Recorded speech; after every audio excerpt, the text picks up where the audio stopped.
Hey Hannah, this is Dr. Scott. I have some feedback for you on your rhetorical analysis draft. Just as a reminder, these are the things that I'm looking for in the revision. So I'm looking for a thesis statement that's focused, that addresses the use of rhetoric in the text that you're analyzing, so King's letter to Birmingham jail. I'm looking at the use of evidence from your research and from the letter to support your argument. I'm also looking for research that's credible and that's integrated into your essay and not just like used as context or filler in either the introduction or the conclusion. Also looking for focused paragraphs in organization and transitions and making sure that your paragraphs are placed like for a reason, like there's a reason why or a purpose why they're arranged in the way that you have them. And then there's some other smaller criteria. I'm going to focus on those more important criteria, and there's a lot of them. So there's a lot going on for this assignment. Um, I think you have a solid draft to start with. I think that you have the skeleton of what could be a pretty successful essay. There's a couple kind of big issues to address between now and when the revision is due. So I'll kind of just go through the essay and explain my feedback, and I'll touch on some of those more important issues. So in the introduction, you're kind of telling us, okay, this is the speech that I'm analyzing, and we have several sentences that's like, yeah, I'm noticing this, ethos, pathos, and then we got logic. So you're writing about all three rhetorical appeals. I don't know if you need all three rhetorical appeals, to be honest. It seems like you have a lot to say about emotion, and it seems like you have a little bit to say about credibility.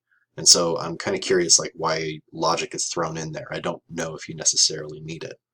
Also, um, it seems like half the intro paragraph is like really a real quick, this is what I'm analyzing, and then this is how I'm going to analyze it. And I think there needs to be more of this like background and context to set up this thesis statement. And the thesis statement kind of needs to come together and be one sentence.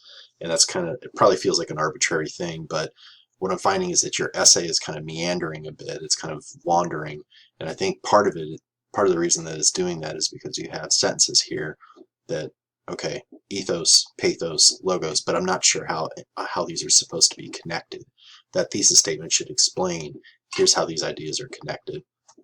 It might be connected because you think that the speech was, or the letter was really effective, and it was effective because it did these one or two things. That's great, but right now the connections are not there. It feels more like a list. Like I'm going to be writing about this. I'm going to be writing about this. I'm going to be writing about this, and it doesn't feel like anything is kind of gluing these ideas together. So that's a pretty important thing that needs to be addressed. Another super important thing that needs to be addressed, and something that you could start doing in the introduction, is to talk about audience. Like I don't see any research in this essay just yet, and that's a pretty big issue because the rhetorical analysis, you're taking a look at the speech, you're looking at it at its ability to persuade, and you're saying, based on what I know about what was going on at the time and the attitudes towards the civil rights movement, the attitudes towards Martin Luther King and to other folks, here's why I think that King was particularly persuasive or not, because he used maybe these two rhetorical appeals or whatnot. Or maybe you didn't think he was all that persuasive.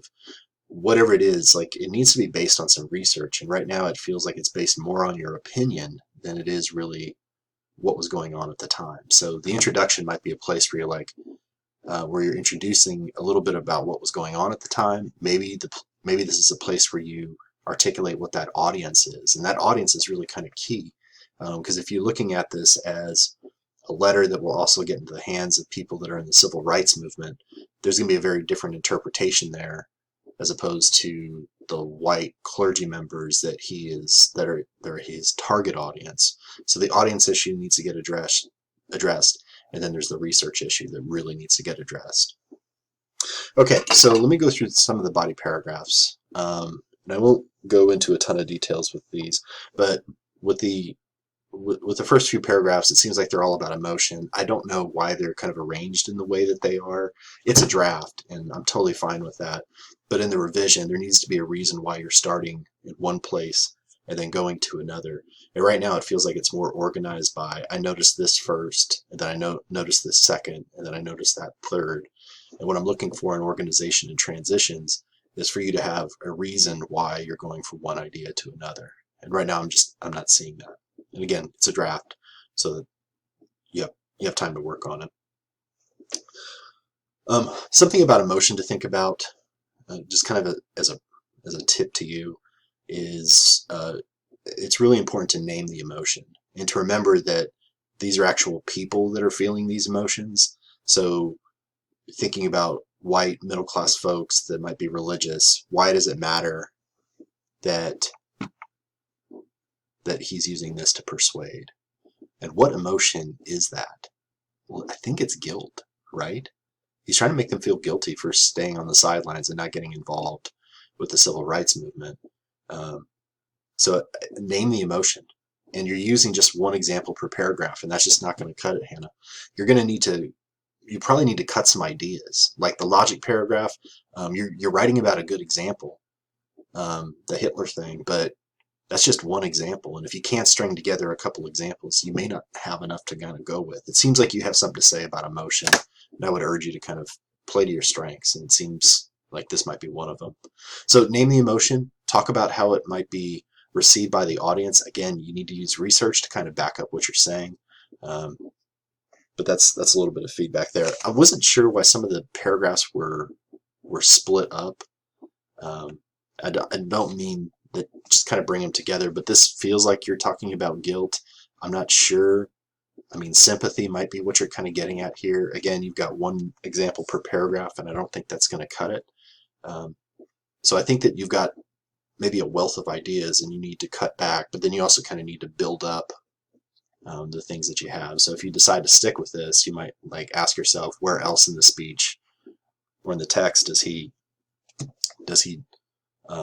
talk about the impact that, like kids or family, or and I think that he does that in a few different places.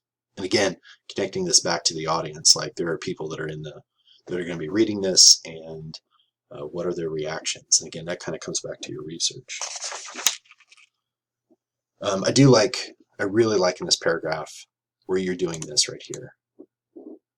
Emotional ties to their families. That felt like one of the few places in the essay where you're like, there are people on the other side of this. Here's me kind of explaining how I think they're going to be interpreting this or feeling his appeals to emotion. And I think that that's great. I think a lot more of that is needed. And again, I think we need to specify what audience that you're writing about. Later on in the paragraphs, I get kind of confused in terms of like what appeal that you're writing about. And like here, I'm kind of lost. Like I'm not sure what emotion you're writing at here. And I don't think I have an answer to that. I think that you could write about emotion here. Like this is an emotional appeal. But again, you're not naming the emotion. You're not kind of explaining. Definitely not nearly as effectively as you are here, like how this is working as an emotional appeal. So kind of like the pattern to think about for these paragraphs. What's the, what appeal, who is it directed towards, and why is it working as an emotional appeal? That kind of pattern is needed. And I think, again, like I said, I think having multiple examples per paragraph, I'd rather you have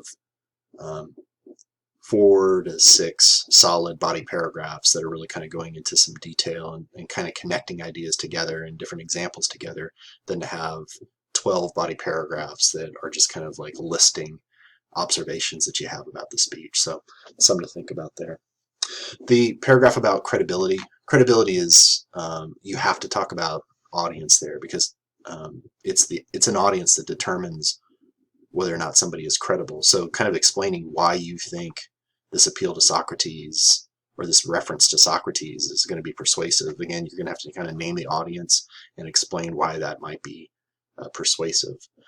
Again, thinking about the audience and who is going to be reading this, who is going to find this information persuasive, who's going to say, hey, oh, okay, he's really involved in the civil rights movement. That's somebody I should trust. Some audiences are probably might be turned off by that. So, it'd be like somebody now saying, I'm a member of the Black Lives Matter movement, and trying to persuade somebody. There's going to be some folks that would hear that and be turned off by that, unfortunately. And there'd be some folks that would say, okay, I'm in. So you got to think about who's the audience here. Okay, towards the end of the paragraph, end of the paper, the kind of the paragraphs, I'm seeing less focus, and I'm not really sure like what rhetorical issue you're talking about. And again, it's kind of organized by like, I noticed this here and I noticed this there. I really kind of want you to set up paragraphs around King uses this rhetorical appeal really effectively to this particular audience, and there should be some kind of reason why you're locating that paragraph in the place that you have it. So these paragraphs here that I think are about credibility, I'm not really sure what it is about them that make them credibility, and again, I think that this is a connection to audience. When we get down to the logic idea, again, this is a really good example, and it's something that a lot of folks have picked up on, and that's great. But again, explaining why that is an appeal to logic is really important. Right now, it's like Hitler said stuff was legal or illegal, and that there weren't moral laws there really, or moral justification for those laws.